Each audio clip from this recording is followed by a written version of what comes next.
Hello friends, I again welcome you back on my channel. अब ये chapter काफ़ी हद तक फिनिश हो चुका है हमारा। हमने पिछली वीडियोस में हमारे इंपॉर्टेंट क्वेश्चंस, न्यूमेरिकल प्रॉब्लम्स और कंसेप्चुअल क्वेश्चंस भी डिस्कस कर लिए, तो आप वहां पर जाके वो न्यूमेरिकल्स वगैरह देख सकते हैं। अब नेक्स्ट वीडियो हम स्टार्ट कर रहे हैं from the topic application of quantum mechanics to hydrogen and hydrogen like particles, right. और यहाँ पर इस वीडियो में हम डिस्कस करेंगे Schrodinger wave equation for hydrogen like particles and in terms of polar coordinates. So let me write the topic first.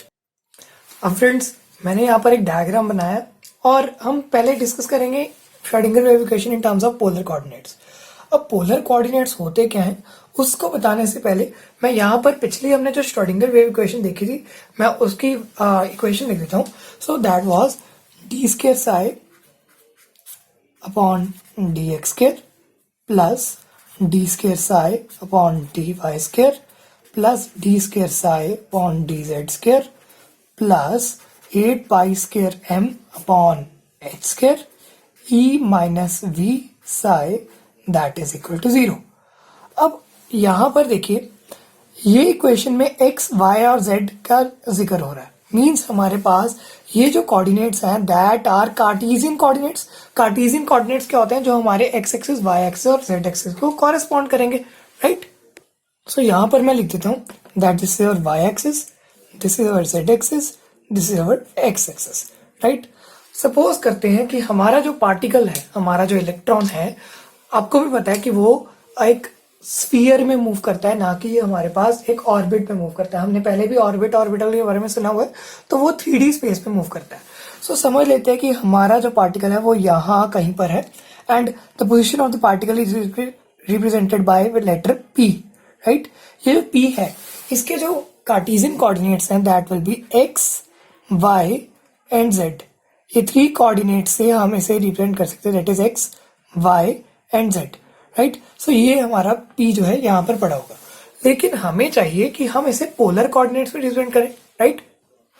I will completely try to explain you everything, right. कि हमने जो values याद करनी है, यहाँ पर कुछ वैल्यूज हमें लर्न करनी पड़ेंगी, तो उसको मैं एक्सप्लेन करने की पूरी कोशिश करूंगा कि आपको इजीली वो लर्न हो जाए एंड इसी वीडियो देखते देखते आपको वो वैल्यूज लर्न हो जाए।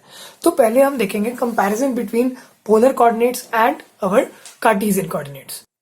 सो यहाँ पर हमारे पास जो कार्टेशियन कोऑर्डिनेट्स होते हैं, so I can write Cartesian coordinates, right. जो हमारे पास कार्टेशियन कोऑर्डिनेट्स होते हैं that is of the form x, y and z, right. And जो हमारे पास पोलर कोऑर्डिनेट्स होते हैं that is of the form r, theta and phi. इनको मैं अच्छे से एक्सप्लेन करता हूँ, पर लेकिन आपको कुछ वैल्यूज याद रखनी है। लाइक जो कार्टेशियन कोऑर्डिनेट में x है, उसकी वैल्यू पोलर कोऑर्डिनेट्स में रहेगी that is r sine theta cos phi. So sine theta cos phi वाला जो r होगा that is our x coordinate, right. जो हमारा y कोऑर्डिनेट है, इसकी वैल्यू रहेगी r sine theta sine phi. अब फाई और थीटा तो आना ही है in the x and y plane, तो ये हमारे पास साइन थीटा तो सेम रहेगा और यहाँ पर बस साइन फाई आ जाएगा। और z के लिए जो हमारा कोऑर्डिनेट रहेगा that is only r cos theta. अब इसे पूरे डायग्राम से हम समझते हैं कि ये कोऑर्डिनेट कैसे आए। सो सी फ्रेंड्स, अगर मैं P को टच करता हूँ हमारे एक्स वाई प्लेन में, सो ये एक्स वाई प्लेन में कुछ यहाँ पर टच होगा, राइट। तो इसका जो हमारा डायमेंशंस होंगी from the origin that is O, right. So यहाँ पर हम O लिखते थे, वो इस तरीके से होंगी। और Y से जो इसकी जो होगी डायमेंशन वो यहाँ तक होगी एंड X से जो होगी वो यहाँ तक होगी, राइट। आपको समझ लग गया। और ये पॉइंट की जो डायमेंशन है from O that will be like this, okay. अब आई थिंक आपको समझ लग गया कि हमारे पास जो एक्सिस आ रहे हैं वो कैसे आ रहे हैं, ओके। अब यहाँ पर थोड़ी सी मार्किंग करेंगे। देखिए फ्रेंड्स, यहाँ पर बार बार R क्यों आ रहा है? Because R is a position vector that joins towards the origin, right. तो जो R है, हर बार sine theta theta theta repeat हो रहा है, तो हर बार जो R के साथ जो एंगल होगा वो साथ में जरूर आएगा। तो ये हमारा जो है R आ गया हमारे पास, that is position vector for the point P and point P पर हमारा क्या है? That is electron, right. तो ये हमारा जो Z होगा, Z की value from this can be deduce like R cos theta. अब कॉस की वैल्यू आपको पता ही है, तो ट्रिग्नोमेट्री सिंपल से हम जेड की वैल्यू यहाँ पर रिप्रेजेंट कर सकते हैं. सो आई थिंक आपको समझ लग गया. अब जो हमारे पास ये पॉइंट है on the X Y plane, X Y plane के लिए हमारे पास जो ओरिजिन से जो एंगल रहेगा दैट इज फाई, राइट. और यहाँ पर आर के वेक्टर, पोजीशन वेक्टर और फाई से हमारे पास दो एंगल्स बन जाते हैं, थीटा और फाई. इसलिए हमारे पास एक्स और वाई के लिए हमारे पास थीटा और फाई दोनों रहेंगे. आई थिंक आपको समझ लग रहा है कि ये कैसे डिड्यूस कर रहा हूं मैं. अब जो हमारे पास एक्स एक्सिस के साथ हमारे पास लाइन जोड़ रही है ये वाली, तो एक्स के लिए हमारे पास जो कोऑर्डिनेट रहेगा that is R of sine theta, right, and cos phi. ये एक वैल्यू है, मैंने यहाँ पर स्पेस नहीं दी तो ये इसलिए क्योंकि, तो ये आपने इस तरह से रिप्रेजेंट करना है that is R sine theta cos phi. Cos यहाँ से आया और साइन यहाँ से आया. सो इस चीज को लेके हम रिड्यूस कर सकते हैं, राइट. एंड जो y है, y का पॉइंट यहाँ पर है, इस पॉइंट को हम मार्क कर सकते हैं q, राइट. ये हमारा p था और ये हमारा q हो गया. और जो y के लिए वैल्यू आ जाएगी हमारे पास सिंपली क्या हुआ, साइन थीटा तो सेम रहेगा बिकॉज ये r के लिए नीचे ही आ रहा है, राइट, 90 डिग्री पर लेकिन जो हमारा cos फाई था उसकी जगह पर फाई के साथ वाला आ गया, so that will be sine phi. तो हमारे पास क्या आ जाएगा, r sine theta sine phi. ये मैंने पूरे अच्छे से एक्सप्लेन करने की कोशिश करी कि आपको ये डायमेंशन समझ आ जाए. अगर फिर भी नहीं आ रही तो आप जरूरी नहीं है कि इनको समझें, सिंपली इसे लर्न भी कर सकते हैं बिकॉज ये एक्सप्लेन करना तो आपको किसी भी एग्जाम में नहीं आएगा, राइट. सो आपको ये जो डायमेंशन है अच्छे से याद होने चाहिए. एक्स के लिए R sine theta cos phi, Y के लिए R sine theta sine phi और जेड के लिए आर कॉस थीटा. सो ये हमारे पास पोलर कोऑर्डिनेट्स आ गए, राइट. अब देखो यही जो वैल्यूज हैं मैं इस इक्वेशन में पुट कर दूंगा. So I will put these values in this equation ताकि आपको ये सिंप्लीफाई हो जाए कि हमें पोलर कोऑर्डिनेट्स में हमारे पास श्रोडिंगर वेव इक्वेशन क्या आएगी.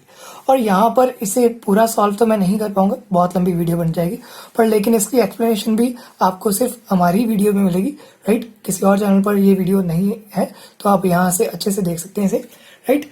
तो अब मैं डायरेक्टली इसकी जो श्रोडिंगर वेव इक्वेशन है वो लिख दूंगा इन terms of these coordinates. So that Schrodinger wave equation is 1/r² d by dr, right, for r² d psi by dr, right, plus 1/r² sin theta. Okay, यहाँ पर देखो sine theta था तो यहाँ पर साइन थीटा आ गया, d by d theta. यहाँ पर r था, x के लिए r होता है और y के लिए थीटा होता है, राइट. सो ये मैंने यहाँ पर भी एक्सप्लेन किया था. सो ये हमारा थीटा हो गया into sine theta D psi by D theta, right. और जो z के लिए आ जाएगा that will be 1/r² sine square theta into d² psi by D phi square. Phi जो हमारा z के लिए था पोलर कोऑर्डिनेट, राइट. प्लस हमारे पास एंड में ये वैल्यू बची थी, सो इसे सिंपली लिख देंगे 8π² e minus V into psi that is equal to 0. So ये हमारे पास सिंपल इक्वेशन बन गई in the terms of polar coordinates.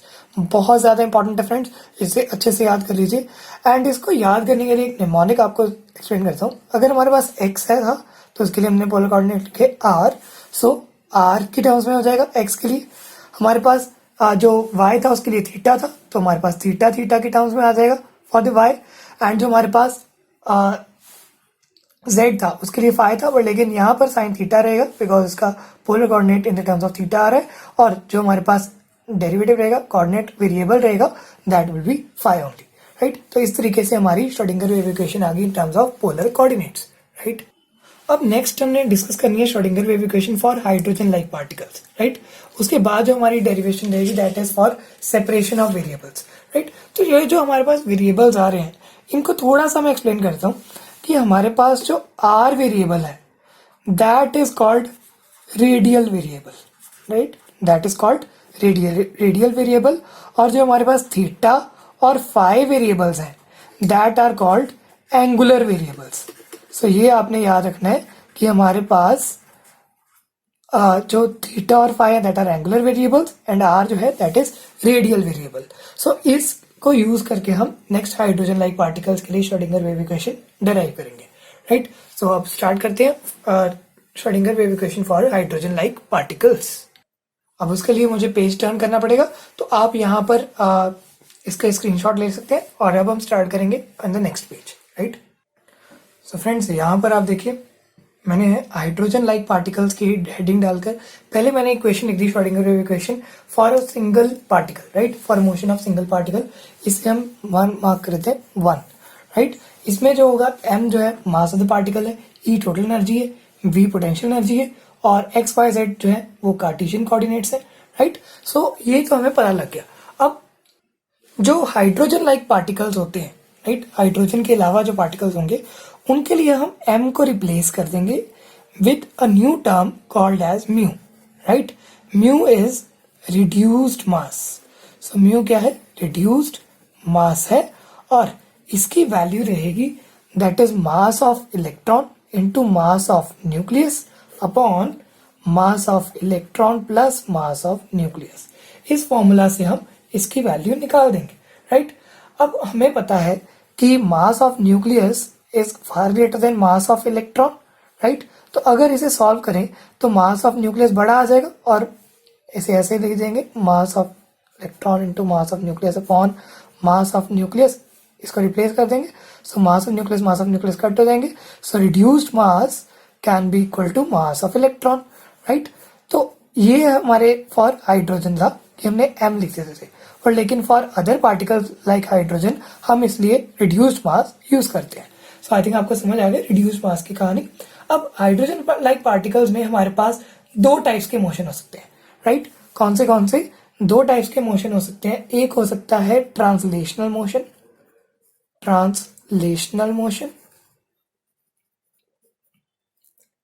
And जो अदर टाइप ऑफ मोशन हो सकता है that is vibrational motion. Right. अगर हम इन चीजों को स्टडी करते हैं, अब हम इन दोनों को स्टडी करेंगे तो हम लेते हैं study with the Cartesian coordinates. So अगर हमारे पास ट्रांजिशनल मोशन हो और वाइब्रेशनल मोशन हो तो हम हमारे पास कार्टेशियन कोऑर्डिनेट्स यूज करते हैं. और अगर हमारे पास रोटेशनल मोशन हो, rotational motion and electronic motion. Right. Electronic motion मतलब इलेक्ट्रॉन्स मूव कर रहे हैं अराउंड द न्यूक्लियस, तो तब हम जो है पोलर कोऑर्डिनेट्स लेते हैं. It is R, theta and phi. अब मैंने आपको बता ही दिया कि हमारे पास एंगुलर कौन से हैं और जो है हमारे पास रेडियल कौन से हैं. सो इस तरीके से हमारे पास वेव फंक्शन भी आ जाएगा.